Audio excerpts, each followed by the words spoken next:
Good afternoon once again, viewers. Welcome to the Bulawayo Chat. Now here with us we have His Excellency Ambassador Victor Matemadanda, the Ambassador for Zimbabwe in Mozambique. Ambassador, welcome. Thank you. Thank you so much. How are you? I'm good. Thank you. Yes, we're here in the sidelines of the ZANU PF conference. A lot has happened inside. His Excellency has given us a very moving speech, and as part of his speech there was a congratulatory part to the Frelimo Party of Mozambique. Just give us a brief about the recently held elections and your experience there. No, well, the process was a bit long. It started mid this year by selection of candidates for all political parties, and Frelimo first. They got a person that was like a dark horse. He was not known, and not many expected him to do the wonders that he did. Personally, I knew him as governor of Inyambane because we've got a construction site there, so I was working with him. But from Norway, he won the Frelimo candidacy, which I think shows how democratic the party is. And yes, the other political parties also had their candidates, and we finally came to a point, that is 9 October, when elections were held.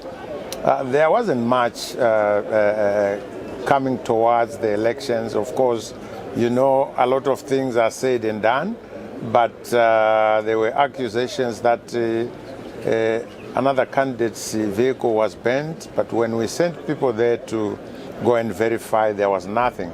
So we don't know what really happened. Then on the election day, it was peaceful, no events, and events only started when they began to announce the elections, the results. You know, one candidate claiming to have won and preparing to form a government. We've seen that before in Zimbabwe. Yeah, and so it went on like that, but when we got into the second, third, fourth day, it was Frelimo leading, and they started organizing demonstrations and so forth. This has been going on, but of course police being able to control the situation before it got out of hand. Mozambique, or President Chapo, the incoming president, won with a 70% victory, and I think that was just high, and also even the party was higher in percentage terms. In fact, Frelimo won in all the provinces, so I don't think there is any logic in trying to complain, but you know, elections being elections, people always have something to say. But I think overall, the elections were very free and fair. So still on the elections, with your experience here in Zimbabwe as a legislator before, you've campaigned in Zimbabwe. What is the role of the Western-funded NGOs in Mozambique in comparison with what we see here in Zimbabwe? No, you see, there is a general idea that is coming from the West. This of acceptance by the opposition, the politics of legitimacy, where they will say, okay, yes, Part A won, but Part B is not satisfied, and therefore there must be a power sharing thing. And this is why they cause demonstrations and so forth. They try to put an idea that even when a political party has won, the losing opposition should always have a say. Should we say the regime change agenda exists as well? Yes, everywhere, especially to all former liberation movements. That is very live, and they are not even ashamed. They cannot hide it. It's there everywhere. And you know, the Popovich strategy They train people on demonstrating and so forth and so on, and it's going on in the region. So maybe let's just take it back historically. I know you probably operated or trained in Mozambique. Tell us about the ties between Zimbabwe and Mozambique, ZANU-PF and Frelimo in particular. Yeah, we are very close, not only because of the war, but because also of our ethnical backgrounds. You find people speaking Ndebele who are Mozambican.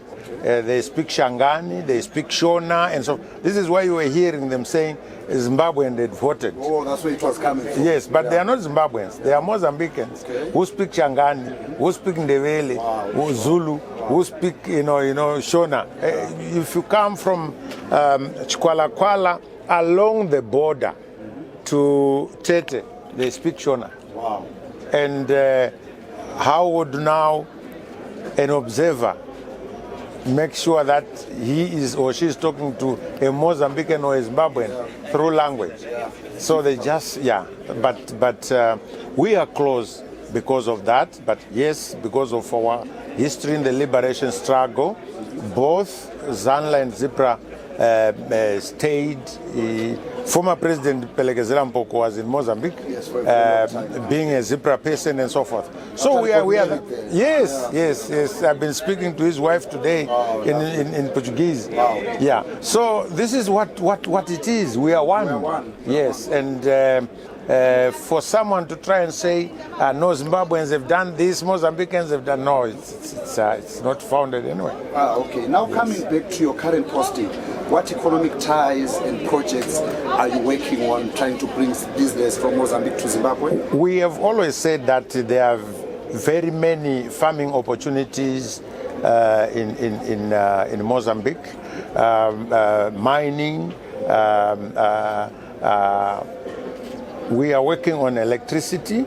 At the moment, as you might know, we are working on a deep sea port in Teko Banini, is it south of Maputo, and we have other programs and projects in Mpandankua and so forth.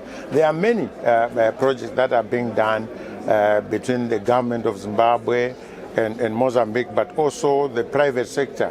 The insurance industry in Mozambique is mainly occupied by Zimbabweans. Wow. Yes. And we are now into animal husbandry. You know, we've got our people that are rearing goats and many other things. Yeah. There you have it, viewers. All the myths have been demystified. Thank you very much, Ambassador Matemadanda. Thank you so much. Thank you. Thank you. Cheers.